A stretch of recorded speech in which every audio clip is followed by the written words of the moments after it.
go, folks. Here you see it. The United States, they're getting desperate.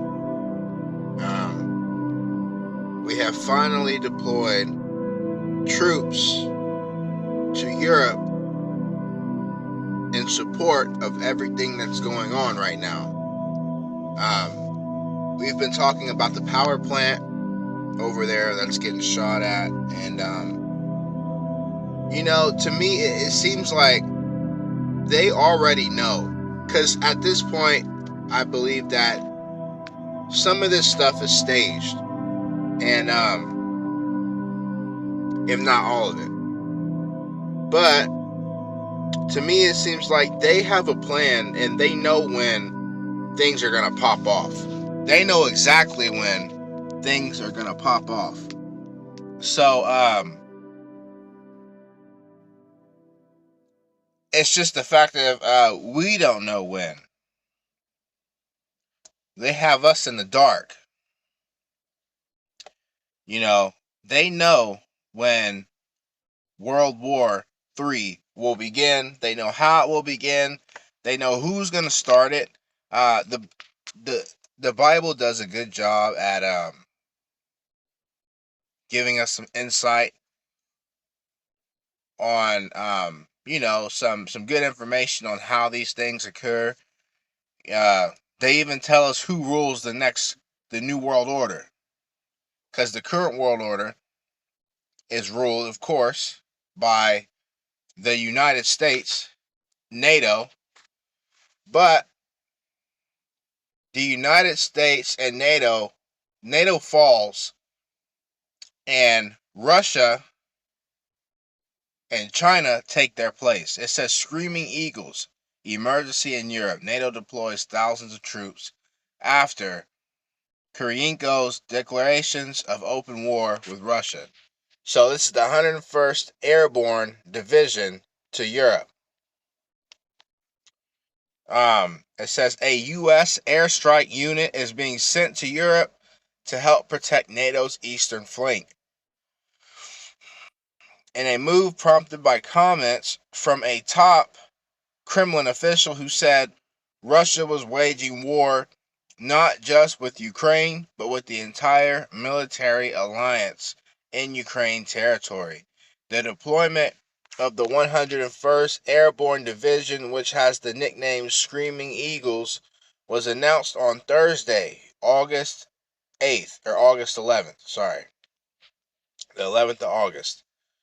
By the U.S. mission to NATO. He said nearly 2,400 troops would be sent to NATO members, Romania, Bulgaria, Hungary, Slovakia, to reassure our allies and deter our adversaries from a potential threat. So as you can see, this was tweeted right here. Returning with a bang after 80 years, the 101st Airborne Division, known as the Screaming Eagles, returned to Europe. Nearly 2,400 soldiers will be deployed to, of course, we just read that, Bulgaria, Slovakia, to protect NATO's eastern flank, reassure our allies, and deter our adversaries. We are NATO. Now, I'm going to do another video here in a little bit, because I want to talk about a dream I had the other day. I'm going to start sharing my dreams with you guys. I have some really strange, which I believe to be prophetic dreams. And in my dream, I might have seen the fall of NATO. So we'll get to that. But it says the day before, Kurylenko, the first deputy chief of the Russian presidential staff, claimed that the West was conducting, a hot military operation against Russia and Ukraine. We understand very well that on the territory of Ukraine, we are not at war with Ukraine, and of course, not with the Ukrainians either. Russia's state news agency TASS reported the entire NATO bloc is waging war against Russia on Ukrainian soil and at the hands of the Ukrainians. NATO's increased presence in Europe comes amid fears that Russia's ongoing war could extend beyond Ukraine's borders, potentially sparking a larger conflict. The 30-member NATO alliance and Russian President Putin's forces.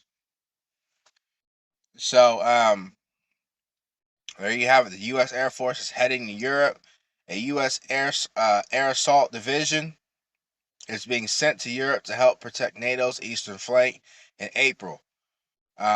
Russian Foreign Minister Lavrov said that in a Russian TV interview that when the West provides weapons to Ukraine, NATO is essentially going to war with Russia by proxy and arming that proxy, according to the Wall Street Journal.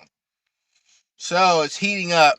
I think, Russia has been giving us warnings. If you send this, it's over. You send that, we're going to do this and that. I think that Russia has finally have it, and they said that they would only start using nuclear weapons and all that stuff if they felt like their existence was threatened. And remember, we just went over a news report yesterday where the Ukrainians were actually using American weapons to fire at that nuclear power plant, which is a form of trying to start nuclear war. Because it didn't make sense to me. Why would Russia, if they're occupying it, why would Russia do that? Their own troops are guarding it. It wouldn't make any sense. So, I think Russia has come to the conclusion that it's time for war, and I think the U.S. has come to the conclusion as well that it's time for war. So, here soon, guys, I got another video coming, and we're going to talk about some other stuff, and I'll see you guys soon. This is Demetrius with Doll News. Stay safe, stay prepped, stay blessed, and stay prayed up, man. Looks like we're going hot. I'm out.